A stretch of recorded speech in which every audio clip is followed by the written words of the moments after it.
Here's more wrestling news for November 19th, 2021. And your headlines for this afternoon include backstage reaction to most recent WWE releases revealed, Scarlett Bordeaux announces first match after being released from WWE earlier this month, current superstar was told he was too young to be hired by WWE, WWE Champion Big E leveled with complaints about his in-ring actions, Ric Flair claims WWE is erasing his legacy and makes huge demands of the company, details announced for next Chris Jericho Rock and Rager cruise, huge stipulation added to Impact World title match at this Saturday's Turning Point, more changes made to NXT 2.0 roster, and more. We are starting today with this week's WWE releases as 8 more wrestlers were cut from their contract. Hit Row, John Morrison, Tegan Knox, Jackson Ryker, Shane Thorne, and Drake Maverick are all now former WWE superstars, but this wasn't something anyone in WWE had expected.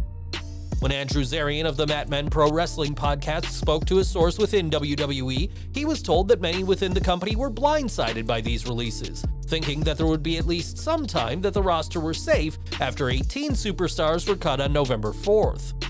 The source added that there are a lot of all-star players who will never get a chance to get off the bench, which is very much true, as Hit Row and Tegan Knox were just getting started on the main roster. Since the recent releases were all from WWE's main roster, they'll all have to wait 90 days before they can work anywhere else, and we'll have to see who's still with WWE by the end of the year.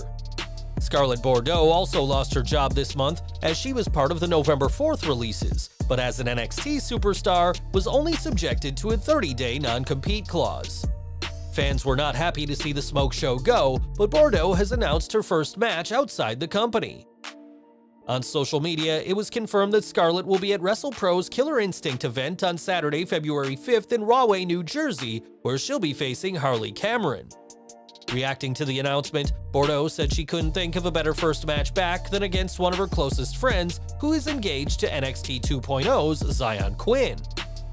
Throughout her entire WWE run, Scarlett had just one match, losing to Shotzi Blackheart in a dark match before the June 25th, 2021 SmackDown, and after so long, we're sure the smoke show is ready to get back in the ring as a wrestler.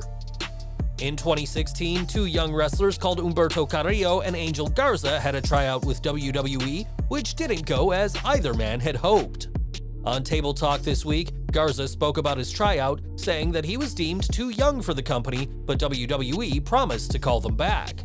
Garza, who was 24 at the time, had another tryout the next year, but was again told he was too young, and it wouldn't be until he had a run in Impact Wrestling that WWE took interest.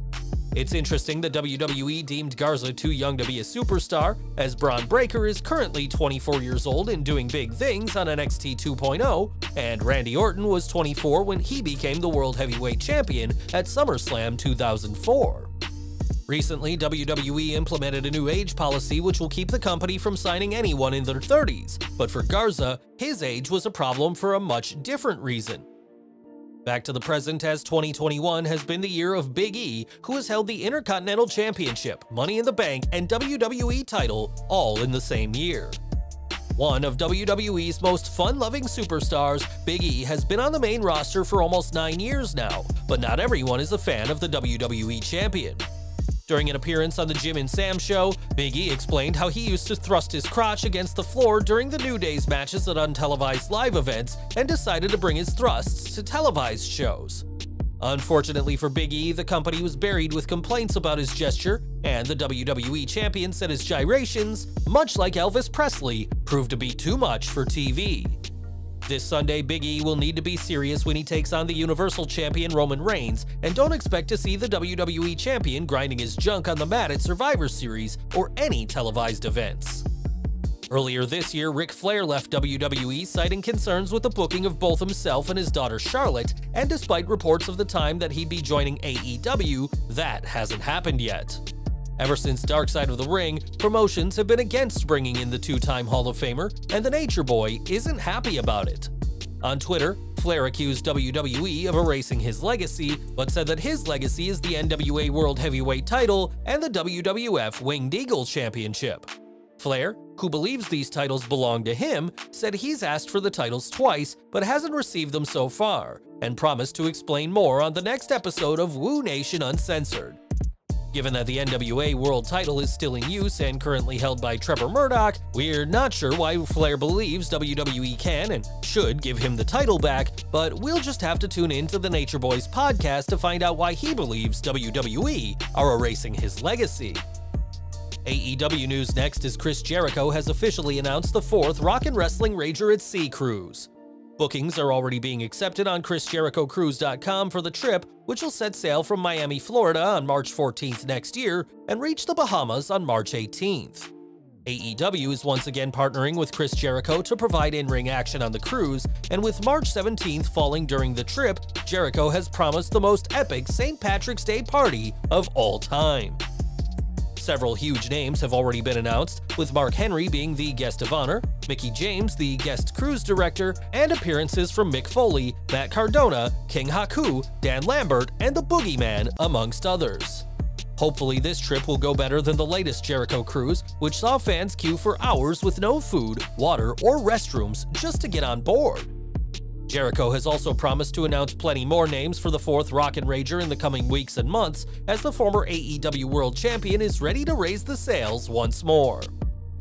Tomorrow night, Impact Wrestling will host their Turning Point event, where World Champion Moose will defend against Eddie Edwards.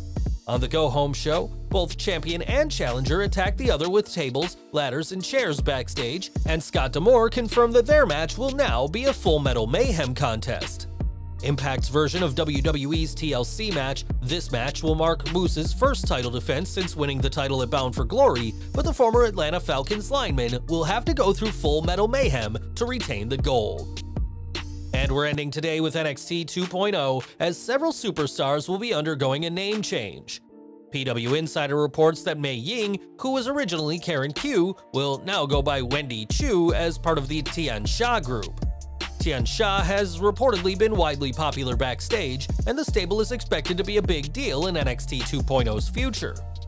Kelly Morgan, who signed with WWE after SummerSlam's Las Vegas tryouts, will now go by Mila Milani, and several NXT referees have also been given new names. The report notes that Aja Smith is now Daphne LaShawn, D.A. Brewer is now Dallas Irvin, and Tom Castor is now Derek Sanders. These are just the latest changes to come to NXT 2.0, which has been massively revamped over the past couple of months, and time will tell what these names mean for the futures of these performers. Well guys, that's our news for today. Please share your comments below. Also hit the like button, subscribe to our channel, and hit the bell icon to receive all notifications. And as always, thanks for watching.